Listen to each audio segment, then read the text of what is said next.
থাইল্যান্ডে যাওয়ার সময় গত 18 মে সকালে ঢাকার হযরত শাহজালাল আন্তর্জাতিক বিমানবন্দর থেকে চিত্রনায়িকা নুসরাত ফারিয়াকে গ্রেফতার করে পুলিশ।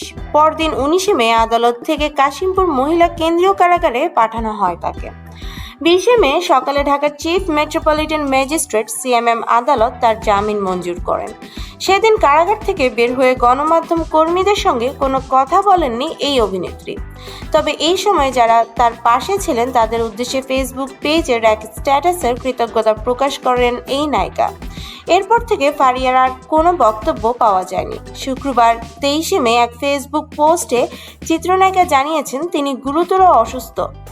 চিকিৎসার অংশ হিসেবেই সব ধরনের যোগাযোগ বন্ধ রেখেছেন। ফেসবুক পোস্টে ফারিয়া লিখেছেন, আমি জানি আপনারা অনেকেই আমার খোঁজ খবর সাক্ষাৎকার নেওয়ার জন্য বারবার চেষ্টা করছেন। আপনাদের ভালোবাসা ও উদ্বেগ আমাকে সত্যিই ছুঁয়ে যাচ্ছে। তবে অত্যন্ত দুঃখের সঙ্গে জানাতে হচ্ছে বর্তমানে আমি গুরুতর অসুস্থতায় ভুগছি এবং বিশেষজ্ঞ চিকিৎসকের নিবিড় পর্যবেক্ষণে আছি।